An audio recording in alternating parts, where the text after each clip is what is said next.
Assalamualaikum warahmatullahi wabarakatuh. Salam tauhid, la ilaha illallah Muhammadur Rasulullah. Salam pesaka silaturahim. Salam komunitas pencinta sejarah dan kebudayaan leluhur Nusantara Raya. Jadi, tema kita pada hari ini, hari Sabtu 15 Oktober 2002, oleh Lembaga Kebudayaan Pesaka Pencinta Sejarah dan Kebudayaan Kota Pagar Alam. Judul materi kita pada hari ini yakni konsep trilogi spiritual dalam ajaran monoteisme pada peradaban manusia di zaman prasejarah. Narasumber pada hari ini adalah Raden Ayu Dewi Saputri dengan editor ahli Maci Saripul Anjasripai. Oke, lanjut. Kita jabarkah sutek-sutek tentang judul materi kita pada hari ini. Konsep trilogi spiritual dalam ajaran monoteisme pada peradaban manusia di zaman prasejarah. Kita jelaskan sebabak-babak kudai. Yang pertama kita jelaskan tentang konsep trilogi spiritual. Jadi, konsep trilogi spiritual ini terdapat pada terjemahan naskah dalam buku Pangkal Guritan Sejarah Besema, karya Tumenggung Citra Mirwan almarhum, diterbitkan sekitar tahun 2003. Diterbitkan oleh Yayasan Dempo Lestari bekerja sama dengan pemerintah Kabupaten Lahat. Waktu itu bupatinya masih Pak Aswari ya. Jadi dalam buku terjemahan Pangkal Guritan Sejarah Besema itu dituliskan tentang konsep trilogi spiritual.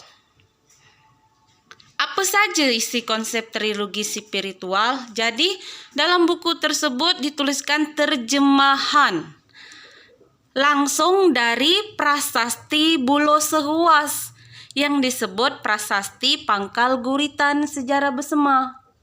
Jadi, dalam prasasti tersebut diceritakan tentang salah seorang tokoh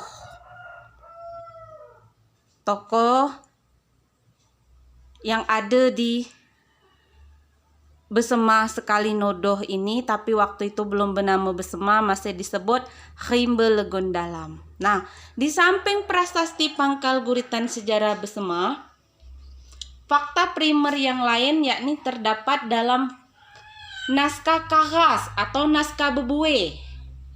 Nah, naskah Bebue itu disebut sebagai naskah Selimur Caya.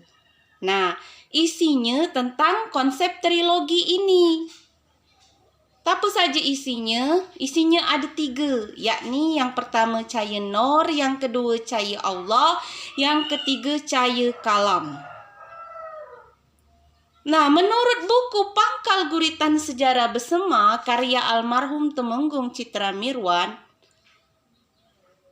dijelaskan bahwa konsep trilogi spiritual yang ada dalam peradaban Besema Purba tersebut itu diwarisi sejak zaman Nabi Idris alaihissalam. Jadi turun menurun dia.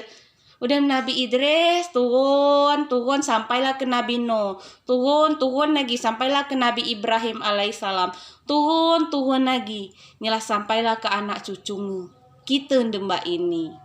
Jadi fakta primer itu selain di Pangkal Guritan Sejarah Besema, terjemahan dari prasasti Bulo Sehuas juga terdapat di Bebue. Bebue Kahas, kulit Kahas. Yang isinya adalah Caya Nur, Caya Allah, dan Caya Kalam. Nah, itu dia fakta-fakta primer tentang konsep trilogi spiritual. Ngapa sengka anak ditambahi dalam ajaran monoteisme pada peradaban manusia di zaman prasejarah? Apa Apa hubungannya antara konsep trilogi spiritual dalam ajaran monotisme tersebut? Jadi, istilah kalau kita tuh tadi belajar alif itu adalah ajaran monotisme. B ngeceh itu adalah trilogi spiritual. Jadi mereka tuh 3 in 1, 3 dalam 1. Jika monotisme itu tanpa trilogi, maka dia akan sesat. Sebaliknya, jika konsep trilogi itu tanpa ajaran monotisme, maka dia tidak akan pernah bisa sampai kepadanya, kepada Allah Subhanahu wa Ta'ala. Jadi kajian ini betul-betul sangat dalam, memerlukan pendampingan dari beberapa tokoh agama, pendampingan dari tokoh spiritual, pendampingan dari tokoh-tokoh adat, pendampingan dari para ahli sejarah. Jadi dia harus multi kompleks pendekatan secara keilmuannya. Didepacak dengan cukup pendekatan satu kajian saja. Mengapa harus demikian? Agar setelah terbit buku ini bisa dipertanggungjawabkan secara ilmiah, secara akademisi, dan ketika dibedah oleh para pakar-pakar dan ahli sejarah yang ada di badak kita ini, dia bisa dipertanggungjawabkan. Nah, demikianlah penjelasan kami pada hari ini ya. Lebih dan kurang kami minta maaf. Jadi kalau untuk ajaran monotisme ini telah kami jelaskan pada video sebelumnya. Ini adalah kelanjutan dari ajaran monotisme, yaitu dengan lebih spesifik lagi kami hadirkan konsep trilogi spiritual. Jadi semoga buku yang akan segera rilis ini, yang akan segera terbit ini bisa bermanfaat karena para generasi kita pencinta komunitas sejarah jem kita khusus ya. Jadi semoga bisa bermanfaat dan ditindaklanjuti dalam penelitian yang lebih spesifik lagi. Jadi kita tuh lah berusaha semampu kita untuk melakukan pendokumentasian literatur jem kita. Mangke ngapa? Mangke didelengit.